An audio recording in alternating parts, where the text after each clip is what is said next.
তাই বলছিলাম যে তিলাওয়াত এটা বের হইতে হয় কি ওই জায়গা মতো থেকে। নবীজি তিলাওয়াত করতেন, নবীজির তিলাওয়াতের কথা পরেই বললাম। হাবশার বাদশাহ, তার নাম হলো আসহামা। কি নাম বলেন বলেন? আসহামা রাদিয়াল্লাহু তাআলা আনহু। উনি কিন্তু সাহাবী। সাহাবী হওয়ার জন্য শর্ত হলো ঈমানের সাথে এই দুই চোখ দিয়া ওই দুই চোখের দিকে তাকানো, যেই দুই চোখ আরশে আজিমে বৈশা আল্লাহ পাককে দেখে আসছে, এর কি বলে? সাহাবী বলে। তো আবু বকর থেকে নিয়ে ওয়াহশী পর্যন্ত সমস্ত সাহাবা একরাম সবাই এই দুই চোখ দিয়া ওই দুই চোখ দেখছেন, যেই দুই চোখ আরশে আজিমে রব্বুল আলামিনকে দেখে আসছে। আল্লামা ইবনে কাইয়িম রাহমাতুল্লাহ আলাইহি বলেন, লা তুনকিরু আন্নাহু কাঈদু ওয়া লা তুনকিরু আন্নাহু ইউকাঈদু। তোমরা এটা আশ্চর্য হয় না যে নবীজি আরশে আজিমে গিয়ে বসছেন, এতেও আশ্চর্য হয় না আল্লাহ পাক নিয়ে তার মাহবুবকে আরশে আজিমে বসাইছেন।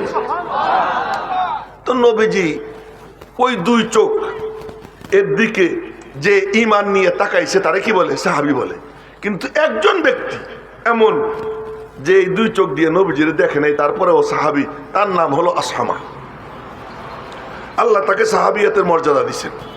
নবীজির আপন চাচাতো ভাই, কাহিনী অনেক লম্বা, সেটা শোনাবো না, শুধু এতটুকু বলি। নবীজির আপন চাচাতো ভাই হযরত জাফর ইবনে আবি তালেব, যারে নবীজি বলতেন আসবাহতা খালকি ওয়া খুলুকি, জাফর তোরে দেখতেও আমার মতো মনে হয়, তোর চরিত্র আমার মতো।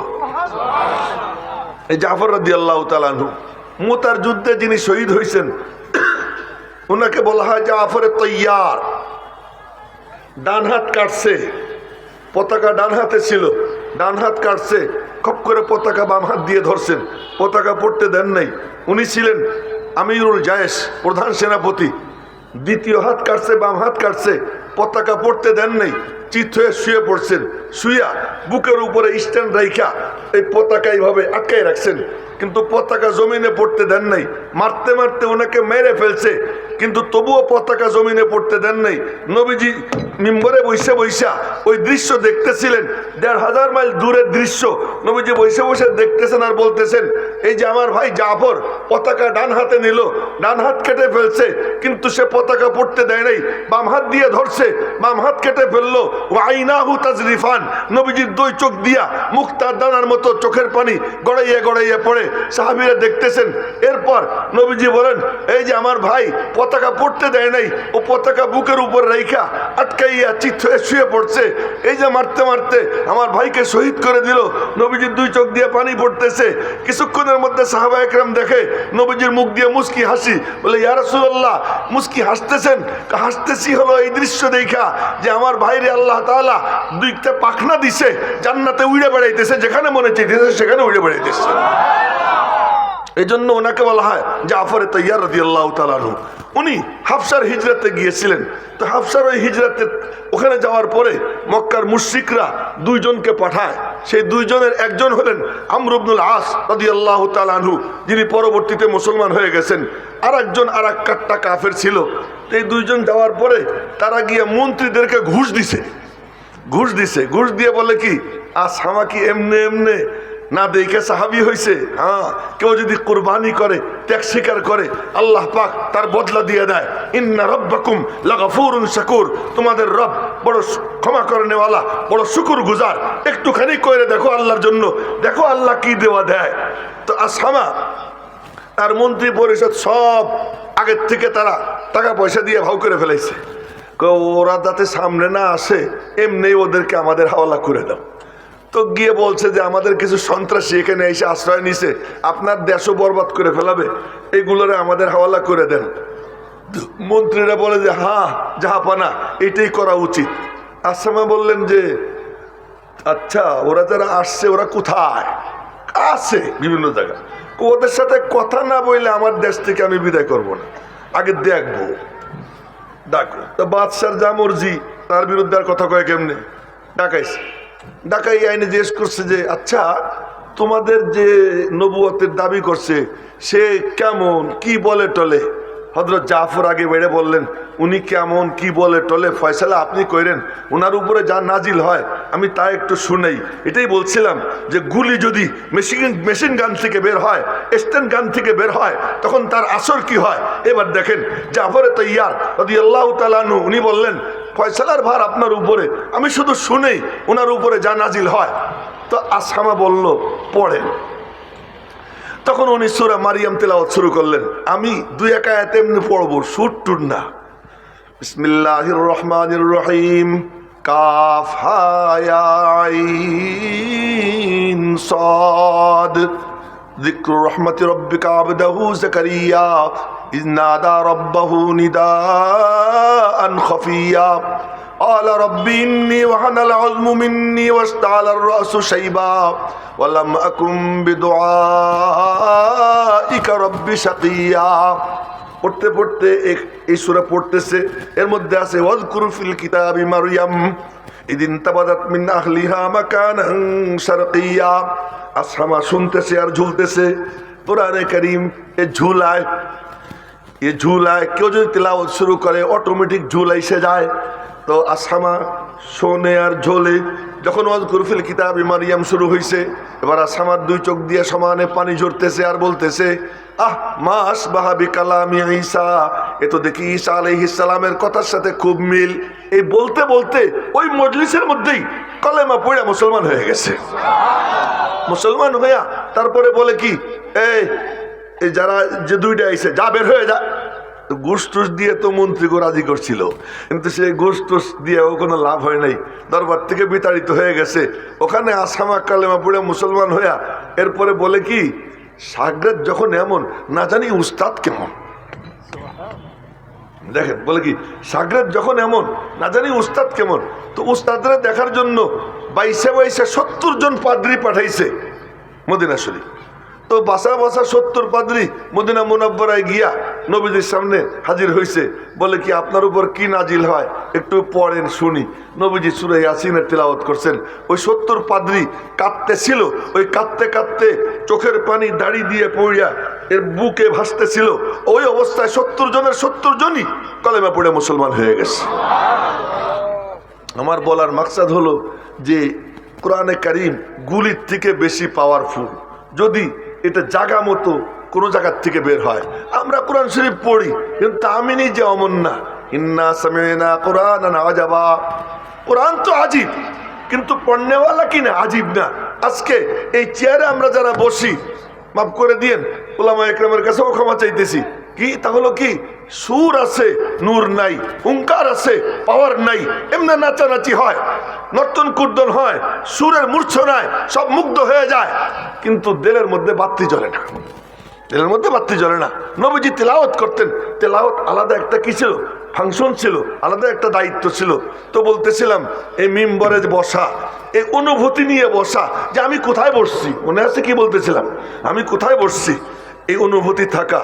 আমি যে বলবো আমার, যে আমি তো যেমন তেমন জায়গায় বসিনি, এখানে বসে নবীজি বসতেন। নবীজি আমাদেরকে লাইসেন্স দিয়ে গেছেন, তোরা বসবি, তোদেরকে আমি লাইসেন্স দিয়ে গেলাম। ওই লাইসেন্স দেওয়ার কারণে আমরা এখানে বসতে পারি। যদি ওই সিফাত অর্জন করতে পারতাম, তাহলে আমাদের অত চিল্লাচিল্লি লাগতো না, এমনি বসে থাকতাম, কিছু আয়াত সাদামাটা তিলাওয়াত করতাম, কিছু হাদিস সাদামাটা ভাবে বলতাম, বানাইয়া সানাইয়া কায়দা কুয়দা কইরা এরকম খুব করে পেশ করার দরকার ছিল না। সহজ সরলভাবে আল্লাহ পাকের কালাম তিলাওয়াত করলে ওই কালামের তিলাওয়াতই দিলের মধ্যে নূর পয়দা করে দিত। কিন্তু আজ কোরআন তো আজীব, কোরআনওয়ালারা কিনা আজীব না। আমি বলছিলাম আপনাদেরকে যে আমি এখানে বসা, আমারও ওই অনুভূতি দরকার, আমি কোথায় বসা। আপনাদেরও অনুভূতি দরকার যে আপনারা কোথায় বসা, আপনারা কোথায় বসা। আমার অনুভূতি দরকার, আমি কে। আপনাদের এই উপলব্ধি দরকার, আপনারা কারা।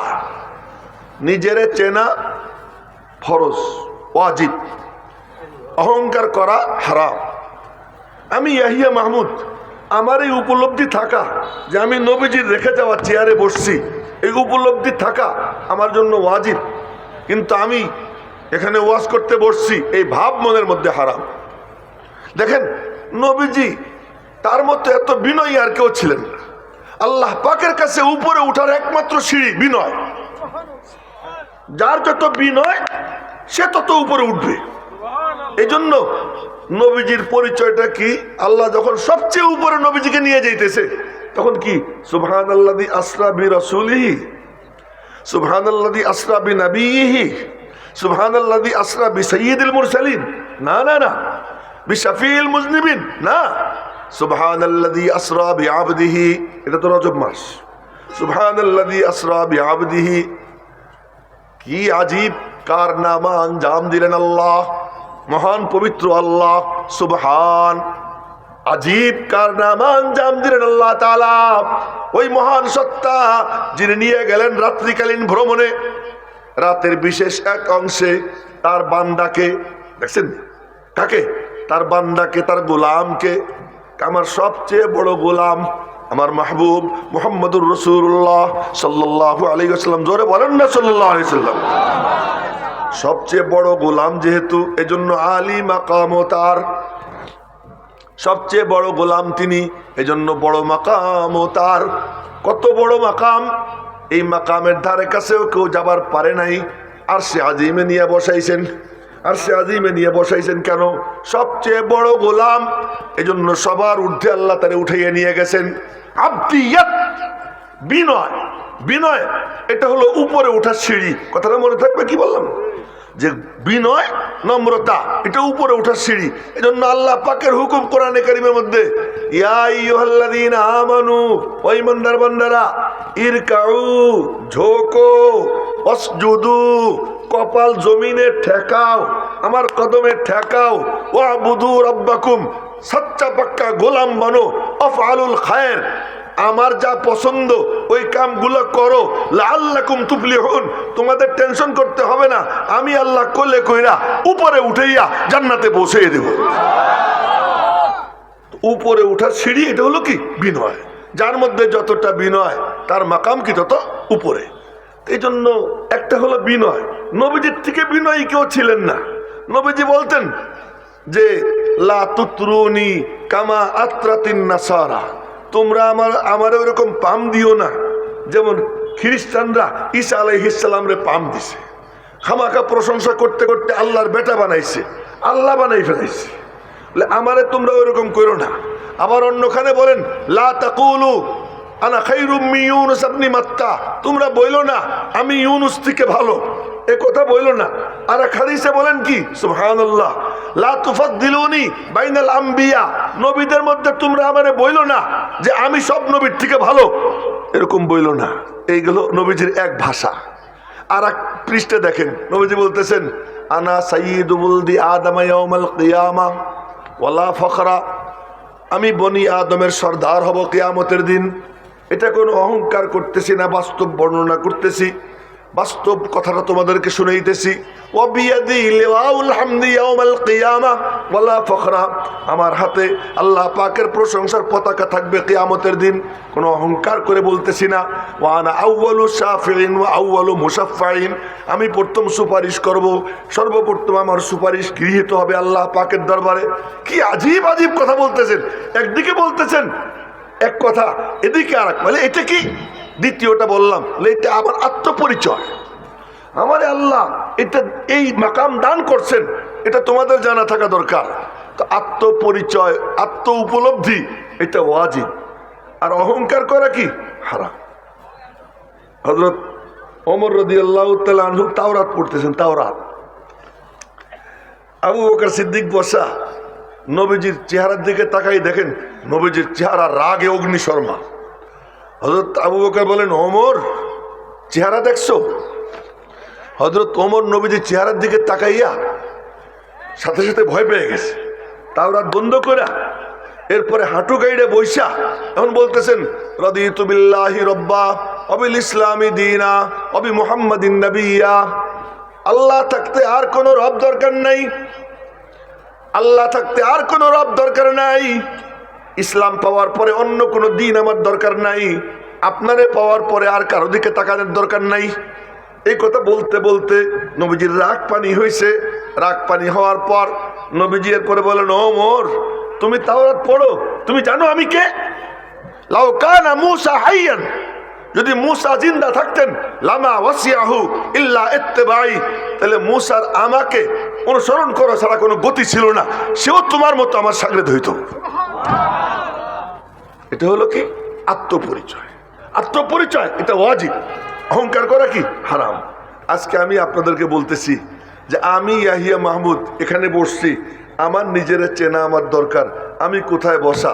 আপনারা যারা নিচে বসা, আপনাদেরও উপলব্ধি থাকা দরকার আপনারা কোথায় বসা। আপনারা জান্নাতের বাগানে বসা, আমি নবীজির মিম্বরে বসা। এখান থেকে যে কাম তখন হইতো, এখনো সেই কাম হবে। শর্ত হলো কি, আমি যেন আমার শর্ত পূরণ করি, আপনারা যেন আপনাদের শর্ত পূরণ করেন।